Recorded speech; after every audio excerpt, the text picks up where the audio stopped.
Fala galera, tudo bem com vocês? Estamos de volta? De volta, né? Passou o período de férias, tinha deixado uns vídeos gravados aí e estamos retornando à gravação para 2023, segundo ano do canal, agora bombando, valendo. E eu queria começar fazendo uma coisa legal, que é atender a galera que tem me acompanhado aí, uma aluna aí da Serra Gaúcha, o pessoal de Flores da Cunha aí, me prestigiando e pedindo sobre treinamento de força para criança e adolescente. E aí, o que eu tenho que cuidar, o que vale, o que não vale? Vamos falar sobre o assunto, mas primeiro não esquece, te inscreve no canal, dá o joinha, comenta. E esse artigo aqui, olha só, esse artigo aqui ele vai ser um pouco mais longo, provavelmente, deixa eu até botar meu cronômetro aqui, porque é o seguinte, a ideia é meio que deixar um documento registrado, né, um artigo de 2020. Deixa eu já abrir o artigo aqui para você. Muito bem, aqui está ele. Ele é um posicionamento, né, da Academia Americana de Pediatria. Então, ele é um documento importante que traz um resumo, um posicionamento oficial de uma instituição. E importante ainda, né, a galera que volta e me diz, professor, quem é que fala sobre isso? Esse autor aqui, o Feigenbaum, ele é um autor que tem décadas de publicação com a área de treinamento para força para criança. Então, se você quiser procurar uma coisa mais específica para criança e adolescente, é um autor que eu indico. Tá? Então, isso aqui é um posicionamento oficial e esse vídeo artigo aqui ele vai ficar um pouco mais com uma cara de aula, de resumo, para trazer o que a gente sabe no momento sobre o assunto. É um artigo de posicionamento, né? Então, assim, ele não é uma meta-análise, ele vem com um direcionamento segundo esses autores que têm uma boa bagagem. Então, resistance training, né? Treinamento resistido, treinamento contra uma resistência, né? Não é treinamento de resistência para crianças e adolescentes. 2020, importante, com o artigo atualizado. Muito bem.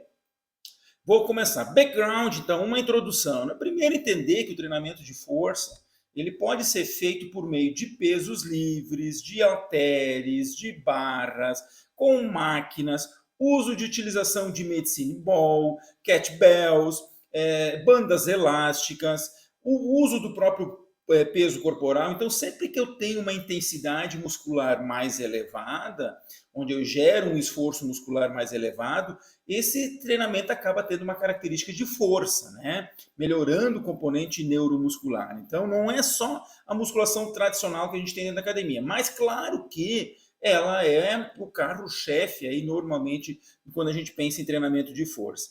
Bem, a gente sabe, né, que com o passar do tempo, as evidências mostram que existe um declínio dos níveis de força na população jovem, né? Temos um comportamento mais eletrônico, redes sociais, que tem afastado os jovens das práticas mais intensas, né? As próprias práticas esportivas. Então, o treinamento de força, ele vem como uma boa possibilidade de se fazer esse jovem voltar a se mexer. Então, o tipo, a frequência, né?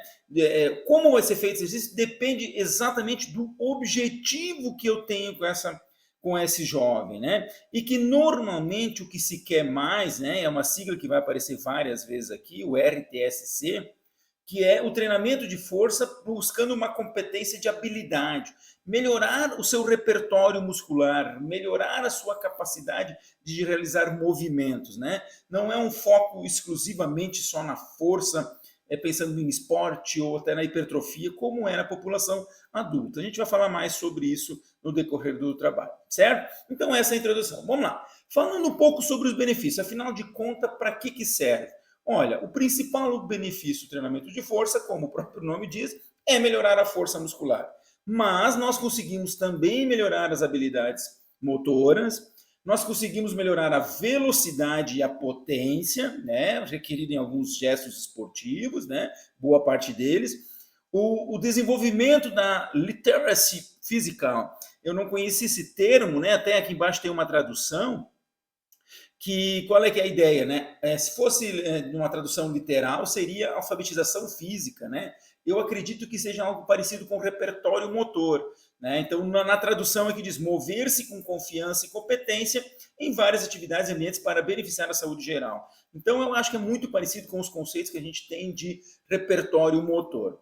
Além disso, ainda, uma redução do risco de lesões, né? E também na reabilitação dessas lesões por outras práticas, não especificamente do treinamento de força.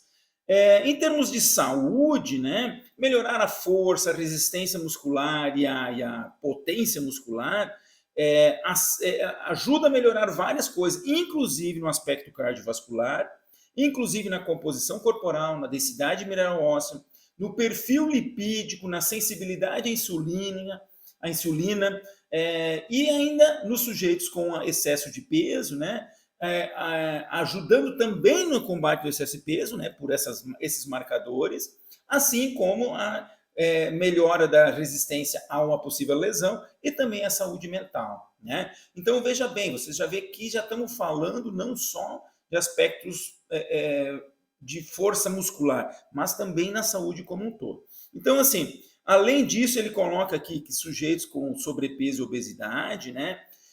O treinamento de força tem mostrado como uma experiência positiva e de sucesso, auxiliando em outros programas. Então, veja bem, às vezes a criança quer jogar bola, né? E aí ela não consegue jogar bola, porque ela tem pouca força, porque ela não consegue chutar bola legal, porque ela não aguenta, às vezes, o próprio peso, se estiver acima do peso, né? Então, fazer um treinamento de força anterior ajuda ela a ter sucesso nas outras atividades, né? E tem mostrado, inclusive, na aderência dessas crianças em outras atividades. Então, ter bons níveis de força ajuda essa criança a se tornar mais ativa fora do contexto da academia. E isso é muito importante. Bem, ainda alguns benefícios adicionais, né? Baixos níveis, né? Diminuição das taxas de lesão quando o treinamento é supervisionado, quando o treino é realizado com boa correção técnica dos exercícios. Então, a incidência de lesão é muito pequena. Nós vamos falar mais disso mais à frente. E aqui tem uma coisa muito legal, que até traduzi ao pé da letra, né? Porque eu achei muito interessante. Olha só, preocupações anteriores, né, décadas passadas, a gente tinha em relação ao treinamento contra a resistência, focava no que aconteceria se uma criança levantasse peso, né? Nossa preocupação era essa. Hoje, mas o foco mais recente se voltou para o que aconteceria se a criança não levantar peso, né? Especialmente à luz dos declínios seculares nas medidas de aptidão muscular ao longo dos anos. Então, assim, o que acontece com a criança se ela for levantar peso? Gente, já não é mais essa a nossa preocupação. A preocupação é o que acontece com uma criança que não mais faz força, que vive num apartamento, que vive com baixos níveis de atividade física, que no máximo tem a sua educação física escolar como atividade física. E aí, o que acontece com esta criança? Então, é muito interessante esse posicionamento, porque quebra um pouco esse paradigma de preocupação em, isso é uma modalidade para adultos, né? E não é o caso. Bem, então, o treinamento ele é virtualmente, ele coloca, né, aplicado a crianças e adolescentes, né? Teoricamente, você não tem limitações para crianças saudáveis e jovens saudáveis. Muito bem. Treinamento e destreinamento, algumas considerações gerais. São necessários em torno de 8 semanas, treinando 2 a 3 vezes por semana, de treinamento para se perceber um bom treinamento, né? E sendo que o destreinamento ele começa a repercutir de forma mais gradual com 8 a 12 semanas. Então, você leva uns 2 meses para adquirir, você leva uns 2 meses para perder, né? Mais ou menos nessa linha. E aqui ele dá um destaque especial ao intervalo, né? Intervalo entre séries, intervalo entre dias de treinamento, né? Porque mostra a importância da recuperação da criança, né? Sugerindo 1 minuto de intervalo nas fases iniciais, 2 a 3 depois. Muito bem. Importante, aqui ele dá um destaque bem interessante para exercícios envolvendo o core, musculatura do tronco, né? Principalmente pensando na postura, na parte de estabilização, mas também são fundamentais na participação de esportes, né? A gente sabe o quanto controlar o tronco é importante para poder ter uma boa habilidade esportiva. Bem, quanto ao teste de um RM? Essa é uma pergunta que sempre vem nas aulas. Professor, posso fazer teste de um RM com crianças? E a resposta é sim. Agora, a pergunta que eu faço para você, é necessário fazer? Veja bem, previamente, né, a Academia Americana de Pediatria, né, no seu posicionamento, não recomendou a utilização do teste 1RM nesses indivíduos imaturos, digamos assim. Contudo, se sabe que, quando aplicado de forma correta, ele é um método válido, replicável e que tem a boa possibilidade de medir força e potência. Então, ele é um teste que pode ser feito sim, mas a pergunta é se é necessário. Nós temos medidas alternativas, como força de pressão manual, testes de saltos horizontais ou verticais, enfim, outras medidas de força-potência que você poderia usar para avaliar o processo. A própria evolução da carga pode ser uma alternativa. Então, a pergunta não é só se pode, porque poder pode. A questão é se é necessário realmente você fazer uso deste teste. Tá? Porque, de forma geral, pesquisadores recomendam a utilização, né? E sempre seus estudos mostram que é seguro e eficaz usar o teste 1RM, certo? Então, parou com isso aí, vamos abrir a cabeça e quebrar um paradigma.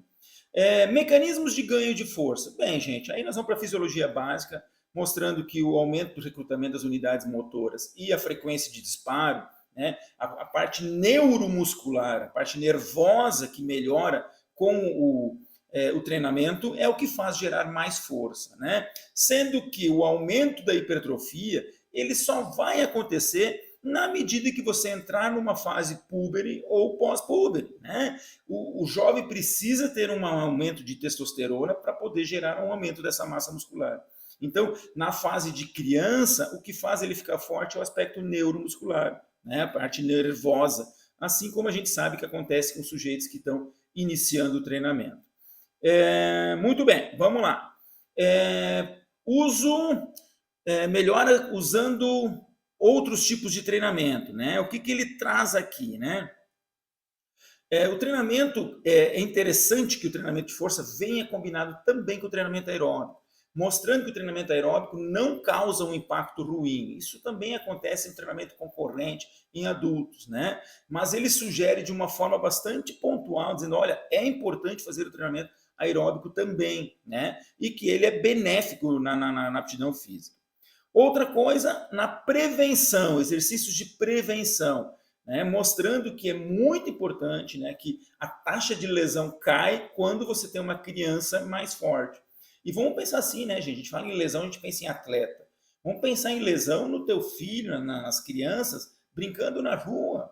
Elas podem ir lá fazer um esforço meio grande e fazer um estiramento, se machucar. Estar bem apto fisicamente pode ajudar essa criança a não ter esse tipo de lesão, não necessariamente envolvendo esporte. Mas claro que o esporte ele é mais comum.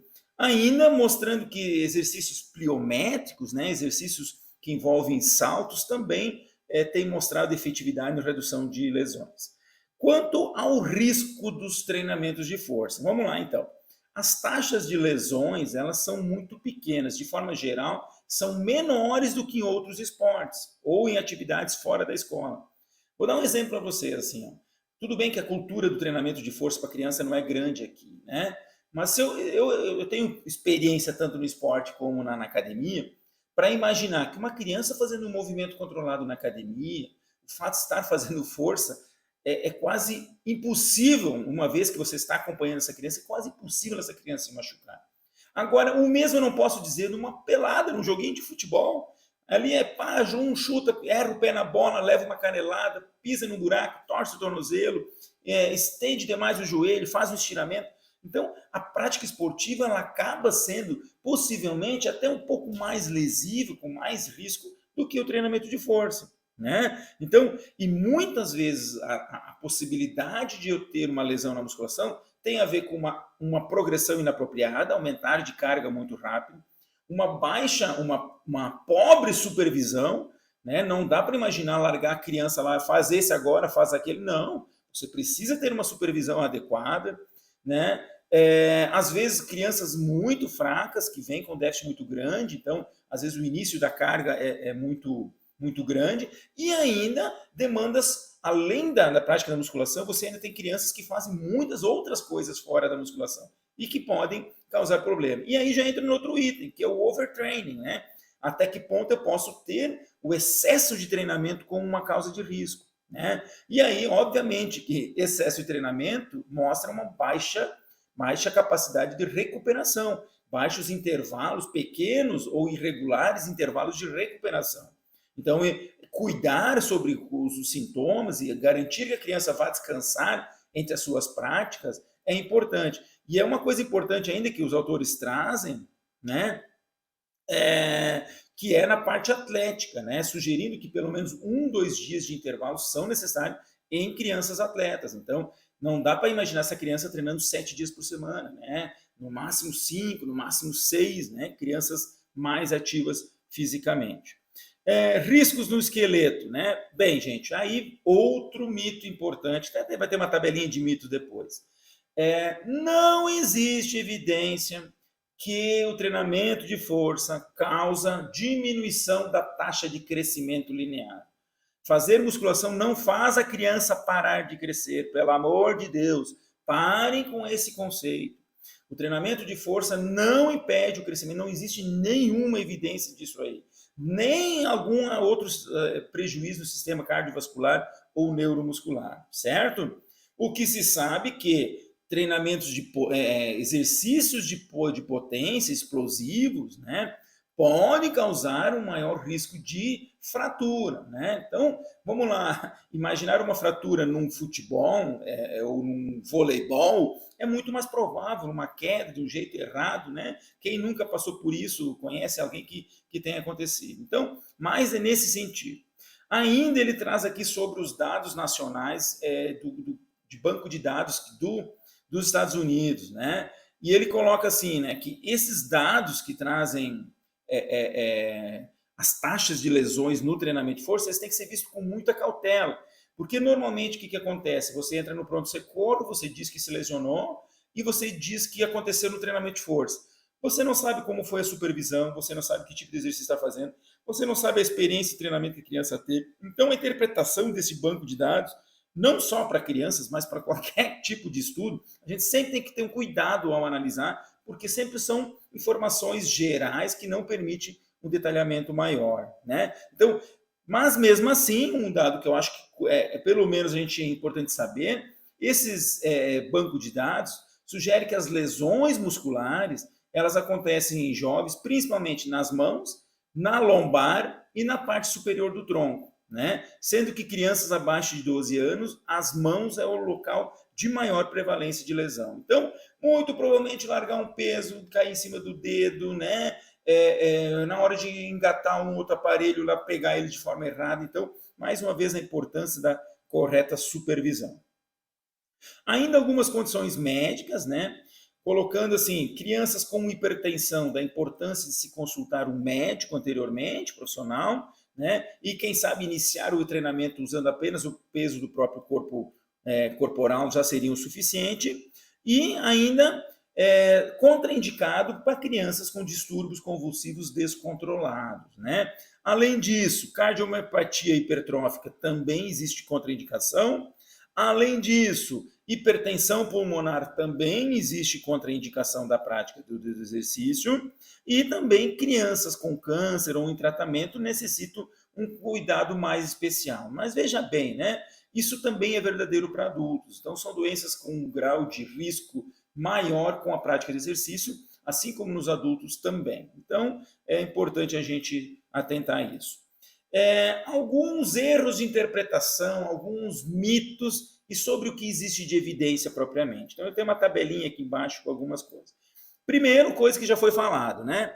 Que a criança só é capaz de melhorar a força depois da adolescência. Não, isso não é verdade. A criança já com 5, 6, 7 anos fazendo treinamento melhora a sua força, principalmente porque vai melhorar o sistema neuromuscular. Outra, meninos e meninas vão ter um boom de músculos. Gente, não é verdade, isso não acontece. Assim, às vezes acontece também com mulheres que treinam, que têm medo de ficar hipertrofiadas. Gente, o crescimento da força ele é gradual. Uma vez que tenha testosterona disponível, já esteja maturado ou em processo, vai aumentar a massa muscular, mas é um processo gradual que pode ser revertido a qualquer momento. Então, calma aí. Treinamento de força diminui a capacidade aeróbica. Mentira, não é verdade, isso é um mito. Treinamento de força auxilia na melhora da capacidade aeróbica em jovens. Treinamento de força causa estagnação do crescimento. Mentira, isso não é verdade, não temos evidência de que isso aconteça.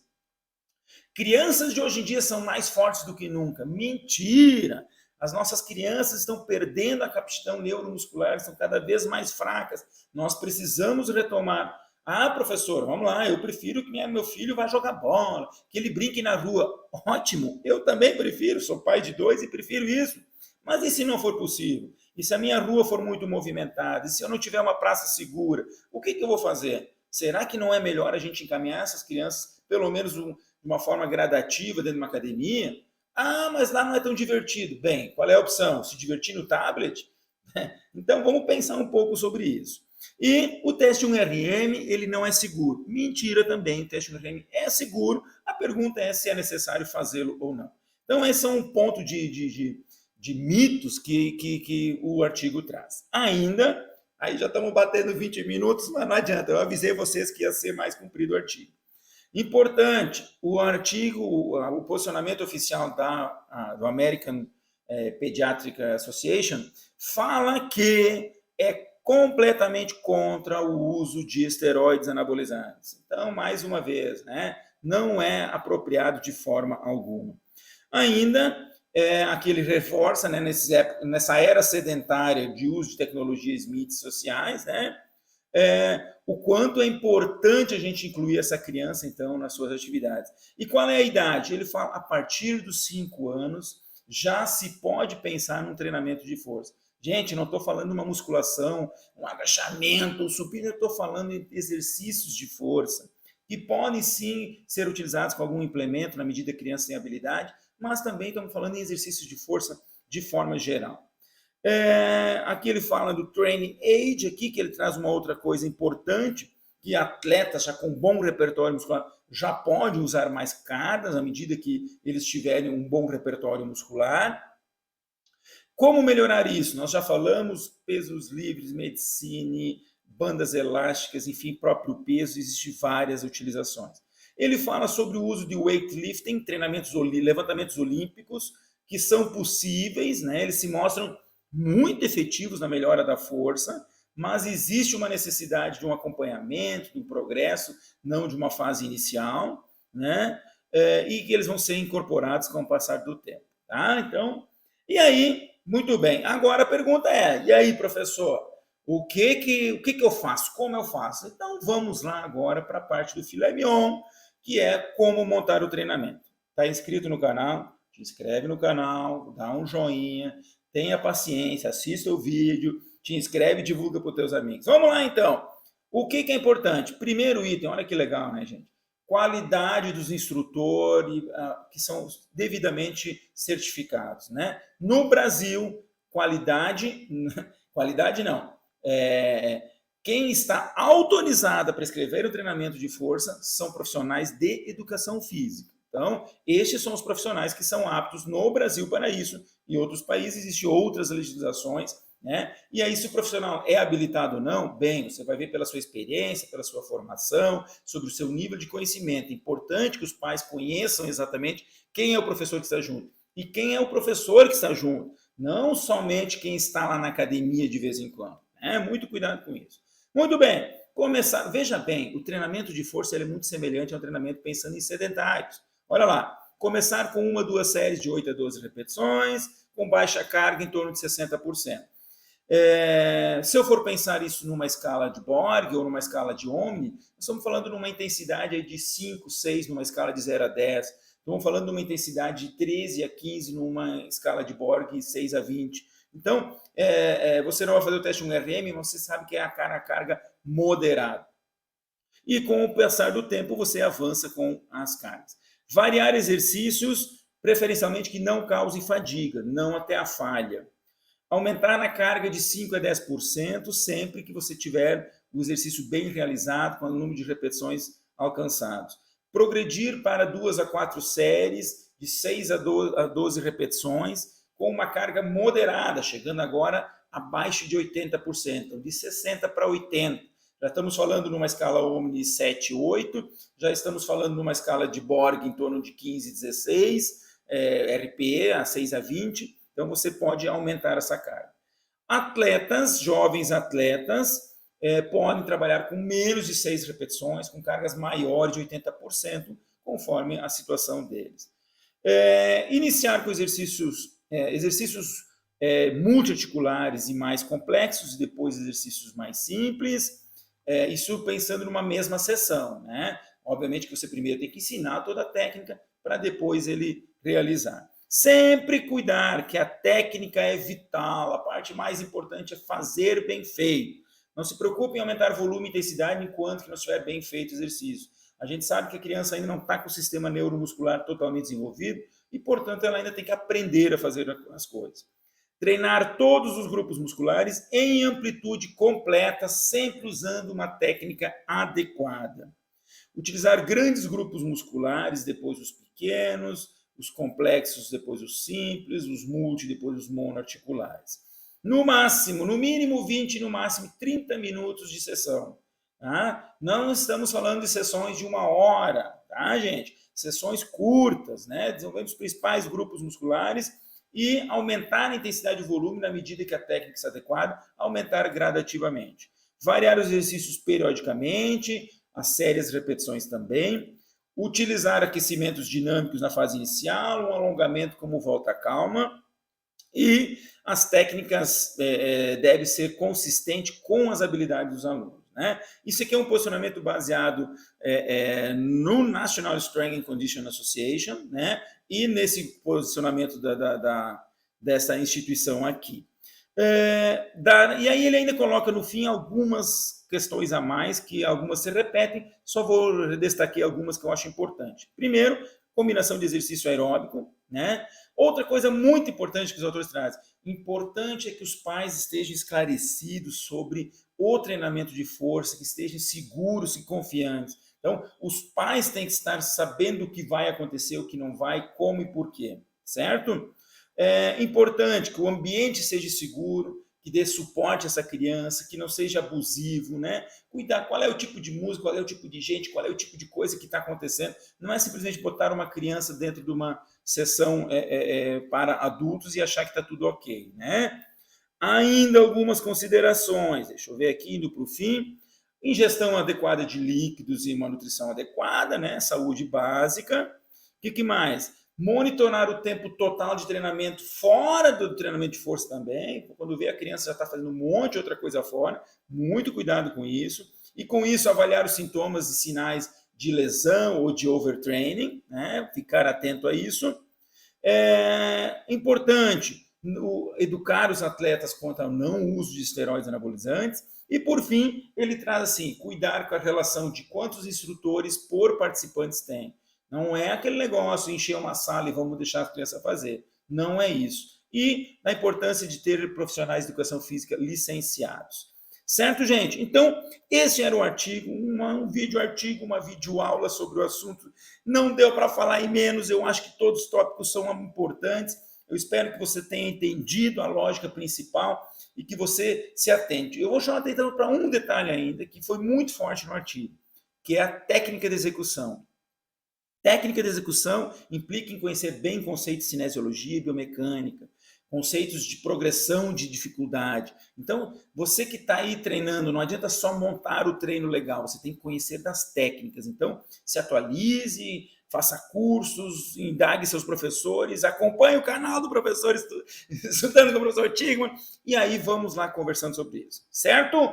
Espero que você curta, comenta aí, me diz o que você achou. Até mais. Valeu!